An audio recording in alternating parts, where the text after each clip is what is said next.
All right, you go Okay. for it. Welcome back to the Christ Revival Podcast. We are back after 7 long months. The last time we shot was in May, and it is December now. So how does it feel to be back? Honestly, this feels completely different because we made a couple upgrades, if you didn't know. And so, yeah, but it's exciting. It's exciting to be back. And hopefully we'll be able to produce even better stuff than last season. So Yeah, shooting for the moon now. Yeah, exactly.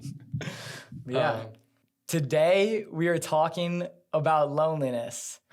And since me and Kyle are both single, we're basically experts on the topic. I mean. It's just going to flow off the tongue. It's going to be super easy. Oh, man.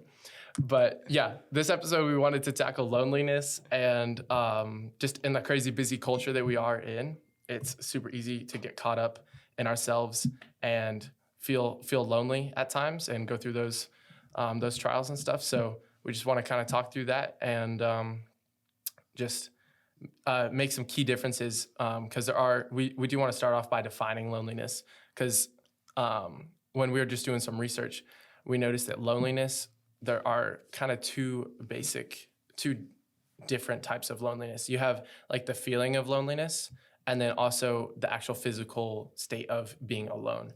And so I think those two differences are important to distinguish between. So I think in this episode, we're going to be talking more about the actual, like the feeling of loneliness rather than so much of the physical being alone state. So. Yeah. And we wanted to start with a disclaimer too. Like this is a heavy topic and some loneliness comes from a root of like mental health issues. And so if we're sounding unempathetic or anything like that towards loneliness, like we acknowledge that like mental health is its own avenue, like that's its own episode. And we're specifically talking like just about the feeling of loneliness, like Kyle said, and like the difference there. Yeah.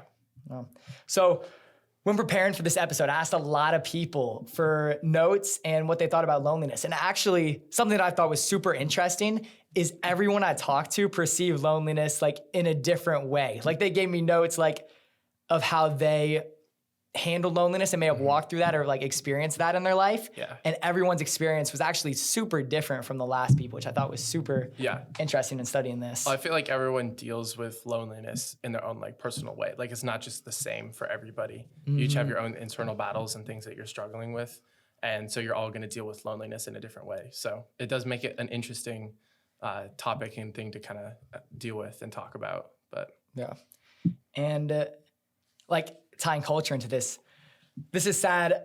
30% of people say that they don't know how to make friends nowadays. In the demographic between 16 and 24, 74% of people said they've experienced a lot of loneliness in the last year. And we've seen like this 16 to 24-year-old demographic has always been a super happy and like the least lonely demographic. And we're seeing this massive skyrocket since COVID has been a big thing, but since just in the last couple of years of people feeling loneliness. And so like, we want to dive into why is this a problem? Like, why is there this sudden massive increase in people who are feeling lonely? Yeah. And I think the other thing that makes this really interesting is like this demographic is usually like college students, like you said, most outgoing people, people who generally have a lot of friends and are constantly doing like other social activities and stuff like that. And then you also have things like social media. Like this is probably the age group that's most heavily involved in social media. And yet, even with social media, we still feel lonely. So it seems like with social media, that's supposed to help like connect us together. But in fact, it almost seems to have the opposite effect and makes people feel more isolated and lonely, which is interesting. Yeah. And even like people who don't believe in God, like I found a study done by Harvard and they said social media is absolutely the leading cause in loneliness. And they said people who moderate their use of social media to 30 minutes a day may like lead to increased well-being. And I think it comes from a root of everyone's putting their best selves out there. Yeah. Like it looks like everyone has like all these great friendships and like is doing so incredible. And then we look at our lives and we're like, well, my life's not stacking up to everyone else's. Because with social media, you only see people's like best moments. You don't necessarily see the bad stuff. You only see the good stuff. So I think it makes it really easy to see everyone else's good stuff and be like, man, my life is not that exciting, or I don't have all these awesome things going on right now. So it makes it really easy to just want to go into our own little world and think everyone else has it better than we do. Yeah. So kind of diving further along into like, why do Christians struggle with loneliness? Like, oh, like I believe in God, like my life is supposed to look differently, but I still constantly feel this struggle of loneliness. And I've known like in times of my life, like I felt loneliness. So like, why are we not different because we're Christians? Yeah. Especially because I know when I was doing a lot of research with this and just something that I knew, like God didn't design us to be lonely. Like he designed us for community, designed us to be with other people. And so it seems like it's almost like a counterintuitive feeling that we are struggling with. Like I wanted to bring up Genesis 2:18. God talks about, so this was after he had finished in the garden and created Adam. And he said, "It's not good for man to be alone. I will make a helper fit for him." So even Adam at the beginning of time when everything was perfect, like sin hadn't entered the world, none of that bad stuff was in there. And God realized that Adam was lonely and he needed a helper. So this has been something that Christians and we have struggled with like since the beginning of time, which I think is really interesting. Yeah. And I think ultimately at the end of the day, like Satan wants us to feel alone because that's where our insecurities will find us. Like that's where we'll start disconnecting from the people who are supposed to like build us up. Yeah. And like if Satan can make us feel lonely, then he can take away our joy and our like hope that like God is supposed to give us. Like when we accept God, like our lives are supposed to look differently. And I think it's easy to lose sight of that. And that's what Satan wants us to feel disconnected from one another. Exactly. Well, because that's the whole point of like community too, like to have like-minded believers, friends around you to like get you out of those tough times and help you through trials. So if Satan can like take advantage of us feeling lonely and make us try to fix our problems on our own, that's just going to create even more problems. And we're not able to get out of those valleys, so to speak. Yeah. I think like when we're in Christ, we are never alone. And I think man always thinks that we're right in our own eyes. Like we always think that we're correct. And so oftentimes I feel like that creates this disconnection from God when in reality, like we should find our identity in God and that should be like, we should find security in that. And like Isaiah 41:10 says, "So do not fear, for I am with you. Do not be dismayed, for I am your God. I will strengthen you and help you. I will uphold you with my righteous hand." Like, I think loneliness ultimately roots out of this sense of fear sometimes, this fear that we won't be accepted, this fear that people around us think differently about us than they really do. And like we said, it's a feeling a lot of times. Like we feel lonely. We feel like people don't want us around. And like we said, if Satan can make you feel lonely, like you'll be insecure. Yeah. And I think that roots from the sense of fear, like fear of like being in a relationship with others at the end of the day. Yep. Yeah. It's definitely just like a straight attack from the devil because we have all our problems and things that we're dealing with. And then if he's able to almost pounce on us in like a time of weakness where we feel alone and don't feel like we have any help, knowing that we can reach out to, then it just makes those problems and stuff so much harder to get through without that help. But and like the church, like ministry runs on the back of relationships. Like God calls us to be in relationship with him, which again, like we shouldn't feel lonely because we have God there. Yeah. But then again, God called for us not to be alone. And that's what the church is. Like God calls it the bride of Christ. Like he calls us to be in community with other believers, which we'll get to that later. I'm getting a little too far into community. But like, yeah, back to the Satan point, because we've been on this for a little bit. Like if we're feeling alone, like we are neglecting the relationships that God has put in our lives to make us feel united with one another. Yep. Yeah. And I think kind of going along with that, like if we're in loneliness and we're just trying to fix it on our own, we're like directly ruining God's perfect design of community, because he has designed us to, like you were saying, even with the church as example, like it only runs if there's multiple people all working together for God's glory. So if we're trying to just do everything on our own, we aren't going to be getting anywhere. And so I think kind of jumping topics, but it's really nice to be able to look in the Bible and see people that struggle with these same things and kind of be able to learn from their example. Like I know when I was researching for this, like Paul was an example that jumped out to me. Paul struggled with loneliness. Even Jesus struggled with loneliness. And we can look in the Bible for encouragement to see like how these great believers overcame loneliness and grew from it. And so I think we can use their example to help lead us. Yeah. And I think like in the book of Psalms, and I don't have any specific like memorized off my head, but we see David like lamenting the God of a lot of times, like, oh, like God, like, why have you, like, oh my God, why have you forsaken me? And these instances where like David is feeling very lonely. Like there are points in David's life where he is on the run. Like people are trying to kill him. He probably felt like he had no one at that point. And like he is crying out to God. And I think when you're going to God in your frustrations and in your loneliness, it shows that you acknowledge him as the most powerful being in your life and that he has the power ultimately to like bring you in relationship. But it just may feel like you're going through a season and you can't understand why God is putting you through that and why God is letting you feel lonely, but ultimately God is using it at the end of the day to further your story. Exactly. Yeah. Because I think it's easy to, when we're in those times of loneliness and struggle, to like, yes, we might not have people around us to reach out to, friends or family or whatever, but you got to remember that like we have God in those times. Like if we don't have friends or family, we still have God. And like you were saying, to that point of recognizing him as like the most important being in your life, like if you're going to him in those times, that's growing your relationship with him. You're relying on him and looking to him to be the one to help you out of those trials. Yeah.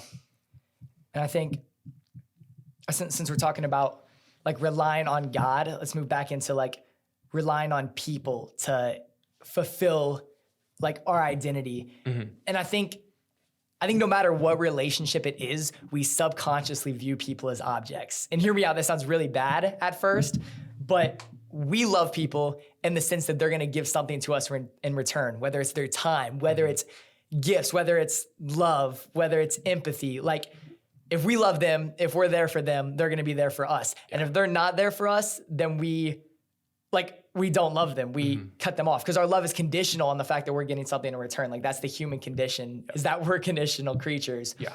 When God's love is unconditional. And so we see this picture of an unconditional God, and the only love we know is conditional. So like our whole lives, we're kind of working towards understanding God's unconditional love. And when we set our identity and our like happiness in humans that love conditionally, we're always going to be disappointed. And ultimately that just leads to more loneliness at the end of the day. Yeah.